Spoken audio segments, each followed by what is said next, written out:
My brother's fiancé is having the weirdest pregnancy ever, and I was talking to my mom about how I'm 99% sure she's faking it, but I think my brother overheard us and is now demanding an apology for how we treated them. I, 22F, have an older brother, John, 32M, who has been with his fiancée, Jane, 30F, for 4 years.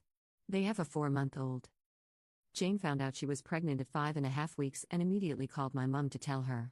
Mom was confused, but still very excited. Jane said she was going to tell John when he got back from his work trip. A few hours later, she called again, sobbing, saying she has insatiable cravings. Mom made a joke like, "Isn't it a bit early for cravings?" And Jane went off on her. She started yelling about how this was her pregnancy and no one else's. It was an odd reaction. She also apologized for her outburst by blaming it on hormones. When my brother returned from his trip, him and Jane left to stay at her mother's, and we didn't see her until after the baby was born.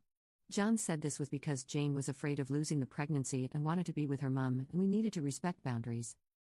Whenever someone would ask about Jane or the baby, they would shut it down with vague answers like every pregnancy is different or she's carrying small, which isn't unusual. They barely shared anything about the pregnancy. No ultrasound pictures, no baby shower, and Jane didn't want anyone around during the delivery. I also discovered that every craving she listed came from one article about pregnancy cravings. She even listed multiple items in the same order as the article. When the baby was born, we were finally allowed to see Jane and John, and baby of course. It was very bittersweet as we all wished we could have been there for Jane to help out, but Jane and John both reassured us that we did help out by staying away during the pregnancy. The weirdest part, though, is how Jane describes the birth. She claims she had an epidural via IV drip into her hand, edited BC. I didn't elaborate, which is not how those are administered. When I asked clarifying questions, thinking she had gotten confused, which is understandable, she shut down and refused to answer, like how she would during the pregnancy. She said the baby had latching issues because he was born with no umbilical cord stump. This can technically happen, but it's a rare and fatal medical condition that their baby does not have. The final straw was when she told us that the baby basically fell out of her within an hour of being in labor, despite my brother telling us how hard the birth was, and even stating that was why they weren't going to try for any more kids. Mum is on the same side as me, and has been noting this inconsistencies and inaccuracies but doesn't know how to bring it up. And their reactions don't help.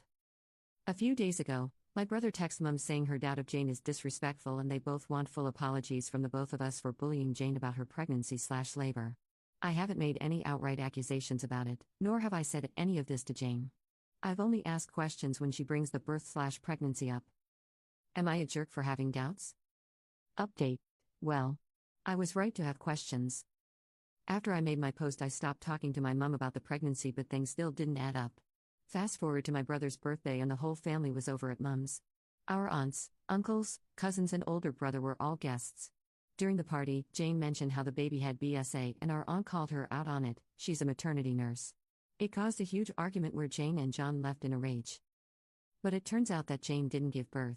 The baby is actually a product of my brother's affair. He had been cheating on Jane with some woman for about 6 months before she got pregnant. Apparently, Jane and John offered her a lump sum of £25,000 for her to allow them to adopt the baby when it was born and to never interact with the baby or their family ever again.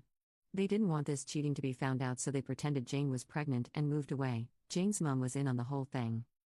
The kicker? This all came out because the woman John had the affair with decided she wanted her baby back. Apparently, she hadn't been fully informed about the agreement's legal implications, and she felt pressure to sign it in the first place. She also barely speaks English and the contract was all English. She's now pursuing legal action against Jane and John to get full custody of the baby. She said she waited this long because she was afraid of her immigrant status getting in the way. All their closed-off answers and refusal to engage was because they were afraid of this coming out. Apparently, Jane was terrified of someone noticing the baby's eyes, green. John and Jane both have blue eyes, but Lucy has green eyes. Things have gone to absolute heck. The whole situation is bigger than anything I could have imagined. I won't be updating unless something else crazy happens. I give this was a sign to keep trusting my gut, but damn. I'll be logging off in a few hours. Thanks to everyone.